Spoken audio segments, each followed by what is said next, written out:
لله رب العالمين. الصلاة والسلام على أشرف الأنبياء والمرسلين سيدنا وحبيبنا محمد وعلى آله وأصحابه أجمعين. أما بعد، يقول الله تعالى في محكم التنزيل: وسارعوا إلى مغفرة من ربكم وجنة عرضها كعرض السماء والأرض أعدت للمتقين الذين ينفقون في السراء والضراء والكاظمين الغيظ والعافين عن الناس والله يحب المحسنين. يقول الله كن ربي كن سبحانه وتعالى قلت قدام قرآن ساكي ست ندامتي عريفة أجل إلى مغفرة قرأ على ربي عريفة مالف جنان jiru duniyaa tanarraa akkatti namni gara akhiraatti cehu waan hin beekamneef kanaaf itti ariifadhaa, yeroon kenninaa hin beellaminaa, gara dhiifama rabbiin gaafachuutitti ariifadhaa jedha. Akkasuma gara jannataatti ariifadhaa. Gara jannataatti ariifachuu jechuun gara xaa'aa rabbii ariifachuu, gara mootuu waan rabbiin itti nama ajajeetti ariifachuu, gara waan rabbiin irraa nama dhoorgerraa mootuuf uf qusachuu jechuudha. Kanaaf rabbiin وعدت للمتقين جنن موتو بل إني سي هلان سي دلقين سي قفتي حنق سلا دتشي في سمين تنسو ولدت قتلني بل أتي جدا ديرني سيمو كنما في نقل ليجو كنافو جنة حنقس بل أتسر ربين إنف قبيسي وعدت للمتقين ورمو ربين سداتف قبيسي جدا كنافو وانت جنة سنما نقوف يقسم الدنيا في آخرة اللي ملكي قدو سنتي نما كيسو دندو ما إني تقوى دا يجو سدا ربي سدات ويجون أكا نمني سلا لفا قرير أكا بكرين أبي هريران نو يميجرتي أكا سلا نمني لفا قرير تكار يو ديمو وفيقن نو دن قرين سن نورانتي إيقتا ديموتي أكا ست ربين بكون دتنا أرقا ربين نهري قجرا جزاatti harkadha waan kayrii dalagellee waan hamtuu dalagellee akkasuma ittiin galata galfamu ta'a jedhee ittiin of herreeguu qaba jechuudha namni. Kanaaf rabbiilleen suuraa biraa keessatti maal jedha: yaa ayyuhalladhiina aamanuu ittaqullaha waltanzur nafsun maa qaddamat ligadin. yaa rabbitti amantan rabbiin sodaadha, lubbuun teessan tun waan boruuf ol kaayatte waan qopheeffattee jirtu san ammatti haa herreeyduu, waan hangam dhiiroo rabbiin biraa dalagee qabaa waan jedhu takka ammatti herreega keessaa galchitu waan jedhu jechuudha. Kanaaf rabbiin sodaatuudhaan wal qabatee seenaa gabaabduu takkaa jira jechuudha. Qissaa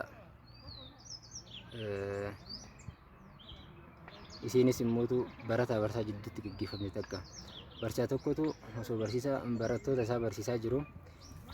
laa takuunu caalatan cala annaasi, namarratti hirkattuu tan ta'inaa, namatti yookiin ba'aan ta'inaa, namarraa warra ba'aa baasu ta'a malee warra namarratti ba'aa ta'uun ta'inaa jedhee gorsa. Achirraa ammootu wanni inni akka hojii manaatti isaaniif kenne barattoota sanii hundi keessan amma akka asii galtaniin waan dalagaa sila abbaan keessan duraan dalagaa ture san ichirraa jalqabaa itti fufsiisaa jedheen jechuudha. Hundi isaaniitu hojii manaa kana qabatanii abbaa isaanii waan duraan dalagaa ture san qoratanii hojiitti hiikuudhaaf gara manaa deebi'an. Akkasuma isaan keessaa tokko amma kan qissaa keenya irratti haasa'uu deemnu gurbaan tokko haadha isaatiin abbaan kiyya maal dalagaa ture duraan jedhee gaafata jechuudha. Abbaan kiyya duraan maal dalagaa ture jedhee hogguu gaafatu haati sun abbaan mucaa sanii waan inni dalagaa ture waan beektuuf rifattee hedduu dalaga abbaa san mucaa kanatti himuuf qaanfattee hawwa maaliif na gaafatte rabbi jedhi na dhiisii waan biraa na gaafadhu ta'an irraa dhiisetteen. Innis immootu hin nyaadhu hin dhugu hanga ati waan ansi gaafadhe na deebisutti hojii manaati shayinii kiyya nan dhiisu dalaga abbaan keessan dalagaa ture itti fufsiisaa jedhe kanaaf na himi. Amma mucaa osoo rakkattu osoo immootu himuun isii qaanfachiisu waan himurraa hin jirreef waan mucaanis akkasuma ijjannoo hamaa ofirratti fudhatee jedheef dirqama himuu murteessite jechuudha. Maarree erga himinaan jette garuu dalagaa san dalagi jedhan sin gorsu, garuu dalagaan abbaan kee duraan dalagaa ture hannaanii hataa muuxannoo cimaa qabaa jechuu hannaa irratti jetteen jechuu haati. Isa kanaaf amma mucaan kun yaadee dalagaa abbaa fufsiisuudhaaf hojiin manaatii hojjetamuu qabdi. Isa kanaaf akkam ta'uu murteesse hanna hatu murteesse jechuun mucaan kun. Hanna hatuudhaaf immoo akkanumatti hin hatanii waan nama barbaachisu jira. Ulaagaa baay'ee barbaachisaa hatuuf jechuudha akkanumatti namni waan hin beekne hatu. Isa kanaaf warroota hanna irratti beekaman irraa muuxannoo fudhatuudhaaf jara jala deemuu eegale jechuudha mucaan jechuudha. Isaan jara jala deemee hatuudhaaf akkanis barbaachisaa qulfii bantu akkana qopheeffadhu sa'aallee sa'aa murteeffamaa sa'aatii akka namni gaaflaatti jedhanii waan garaagaraa himanii fi qopheeffatee zaa ishaa'ii boodarraa eegala waan jedhu irratti walii gale jechuudha. Zaa ishaa'ii irraa amma hanna murteeffatee meeshaa isaa hunda walitti qabatee waan ittiin cabsanii fi waan qulfii namaa ittiin banan cufaa'u jechuudha. Achuma deemee gibbii tokko keessa seenee amma seenee wanni hatamu wanni fudhatamu hedduun kan ala guutee jiru arkee garuu maal jedhe namichi maal dhaameef darasa sheenii isaanii sun haqa ollaa jabeessaa haqa immoo akkana rabbiin sodaadha waa hunda keessatti waan dalagaa kamuu keessatti rabbiin sodaadha waan jedhu wayii dhaameef. Kanaafuu haqa ollaa achirra barate waan jedheef immootu waan immoo rabbiin naman dhiisuu waan jedhu sheekarraa waan barate jedheef asii hatuun qabu haqa ollaa gaafa diiga rabbii wal dhabaa jedhee bira kute saniis hin hatu asii jedhee. Amma gibbii san gadhiisee deemee gibbii biraatti ceema. Gibbii biraa sanillee seenuu wanta hatamu argee hulaa seenee egaa wanni hundi isaaf mijatee jedhee manni kun mana araamilaa ta'uu beeke. Mana araamilaa jechuun mana yataamaa jechuun mana abbaan irraa du'ee ijoollee fi akkasuma haadha gatee irraa dabre jechuu argeetu. Mana kanaayis akkan hannee sheenii dalagaa daleedan kamuu keessattuu rabbiin sodaadha jedhe dalagaan tuni rabbiin sodaarraa nakaafti waan jedhuuf dhiise sanillee biraa kute. Ammoo osuma akkasitti sodama rabbiitiin dalagaa dalagu tana keessatti rabbiin sodaataa deemu achi ce'ee mana nama dureessaa tokko seenee amma. Isa seenee hogguu jedhu hulaa soqee walirraa barbaadee hulaa baankii kan yookiin silaa inni kaazinaa walitti qabatee wanna jedhe keessa seenee amma wanni hatamu guutuun ka mul'atee isaaf jiru fudhatee osoo deemuu danda'u ammas maal yaade namni kun liistii waan kana ittiin silaa qabeenya kana ittiin walitti qabee jedhe eessa kaa'e kan jedhu galmee san barbaadu deeme haqa rabbii keessaa barbaadu jira ammas namichi kun hanna qofa osoo hin ta'in dalagaa dalagu kamuu keessatti rabbiin sodaatu mirkaneessuu barbaadeeti. Isa kanaaf yogguu barbaadu achi keessaa maal arge waraqaa takka arge waraqaan sun tan dalagaa amata 5 karaa inni irraa galchee fi akkatti inni itti baasee hunda himtu jechuudha. Achirratti yogguu ilaalu zakaan keessaa kan baane arga. Amata 5 keessa zakaan hin baane jechuun qabeenyi kun akkanatti wajjin hate taanaan na galaafata kan jedhu herreega zakaa herreeguu gattaa'e. Herreega zakaa yogguu herreegu amma namichi kun ofii hattuudha hanna seene asiin immootu haqa rabbii eegutti jira waan namichi hin dalagin dalagaafii jira jechuudha.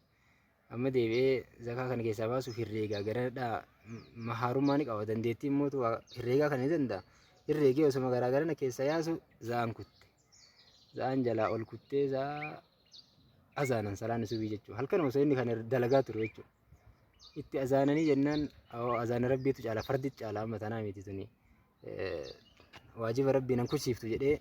azaanan waddaatee salaatu eegale. Inni Allahu akbar jechuu eedu amma yoo inni takbiira jechuu barbaadu. Dhagahee abbaan mana kamii mana kiyya keessa salaatu kan jedhu dhufee amma eenyu ta'uu isin seentennaan usii amma nurra salaata nuun kootu yoo salaatte nuun salaati yookiin immoo salaatu fi ani hattuudha jedheen duratti mee nuun salaati amma achi nuun salaatiin jennaan sodaatatumaan dhufeetumaan hamuuduu hin qabne kana kaa salaat akka fardiiti hattu jechuun itti mee hattuun mana kana seenee na wajjin salaatu hin jiru nageenya wayiitiif hin dhufne rakkoof dhufe kan jedhu duuba akkasumatti ka isaaf jecha mashaqame isaatiif ka rabbii osoo hin ta'in rakkuma isaa jalaa ba'uuf ajajuma isaa guutuuf salaata akkasumatti nuun salaatii abbaa manaattu salaachisuun imaamumtiin itti haqa waan jedheef dhufee salaachisuun eegalee namichi ufiini salaachisaa duubatti garuu namicha ofirraa laala cinaadhaan jechuun maal na godhinna na dhaamu akkam na godha laala qabeenya kiyya fudhatee odoo deeme maal qaba mana kiyya keessatti maaltu salaachisa ka jedhu amma salaata akkasumatti salaatee xumuree irraa geesse boo maaltu isin haqe ani wanda isin haqe takka hin jirtu hatuu malee waa murteessatu wannan manaa beeyyuu waa fudhatuudha jedhee maaltu kanatti si kaasennaan hojii manaa takka dalagutti jira barsiisatu hojii abbaan keessan dalagu takka fuudhatanii dalagsiisa yookiin hojitti nuun jedhe kanaafuu dalagaa san hojitti ku jira na dhiisi ammas itti fufaa hojii jedhee duuba maal itti fuftee kutiin qarennaan salaata ga'ee ammas immoo wanni hanga ammaa na tursiisan qaatuma dhufe silaa fudhadhee ni deema hojii teeti kaataati silaa dalaydee narraan xumuriin isiitu na biizii na godhu ture hangama maali dalagaan zakaan baafnee qabeenya zakaa wajjin akkamii hataa zakaa wajji gaafudhe rabbiin hanna qofa otoo hin ta'in kana qixaatu zakaa maarraan baasnee waan jedhuuf gara na gaafata qabeenya dallansuun rabbii irra jiru qabeenya immoo rabbiin irraa hin gammadin takka ani fudhee ittiin gammaduun naaf hin taatu waan jedhuufi atuu zakaa keessaa hin baafne zakaa san keessa baasu. Amma namichi kun ajaa'ibii abbaan qabeenyaa kun hayya namni yeroo ammaa zaman ammaa kana keessatti hannaaf dhufee ka'ee waa'ee zakaa kiyyaa yaadullee ni jira waa'ee immoo haqa rabbi kaanuuyyuu itti yaadin immoo dhufee inni qabeenya kiyya irratti immoo waan akkas hatuuf murteesseetiin immoo hayixa rabbi isa yaachise ani immoo akkami qabeenya kiyya irratti immoo haqa rabbii keessaa sodaatu dhabe kan jedhu sodaa imaana namicha kana laalee akkasuma immootu ilaalcha inni immootu rabbii wajjin hariiroo cimaa inni qabu kanallee argee hanni isaatiin ta'umaa ittiin fakkaanne sodaa rabbii isaa kana argee hoo rabbii jedhi waan takka sirra fitaa ture na jedhi maali isiin sun maarree aniin kun herreega tilla dadhaba akkuma argitu herreega illee nati cimaadha kunoo herreeyidee na baafte isa kallee keessa amma wannan barbaadu nama na jala daleedee asnarra akka fagaattuun fedhu waan ta'eef qabeenya kee kanallee herreeyinee walumaan isa kallee keessaa baafne uf duraafuu immoo dalaga akkamii fuun si wajjin dalaguu fedha rabbiin nama sodaatu akkanaaf eetiin hin duraa dhabe kanaafuu wanni asittiin siidhu takka hoo jiraatte jetti bareedduu takka ni qaba ishii takka ni kaasiidha asumatti kanaafuu walitti soddoobnee na hojii dalaydaa hin fedhu jedheen maaf hin feene haati xiyya takka kophaa jirti ani hojii mana hojjetu dhufee hojii mana hojjannaan ni deebi'anitti kanaaf waadaa walii seennee biraa ba'ee ammas isii achi gatee jireenya kanatti qaranii hin fedhu maarree haa ta'uti haadha keellee eeyyamsiisee fidi asitti ni ta'a haadha kiyyallee fideemu duuba galeetiniin haadhatti himee haatillee ishi jetteeni jireenya rakkoo kayatamaa ka abbaan isaanii hin jirre ka garaa ganama waan yoo nyaatan galgalaaf rakkatan jireenya san keessaa fuudhee rabbiin jireenya bal'aa sanitti isaan baasee innis immootu sababa rabbiin sodaatutiin immootu bal'ina jireenya silaa namni harkini kana harkee waanuma laffa'in silaa sodaa rabbiitiin argite waan laffa'amee jirutti rabbiin fidee isa nyaachise jechuudha. Kanaafuu waan asirraa barannumaa inni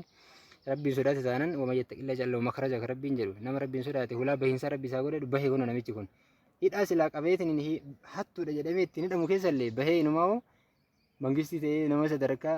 herreegatiif isa kaanii waan tanan herreegi qofa jedhaniin ta'e akkanatti asiin fuudhee niitii bareedduu kun abbaa qabeenyarra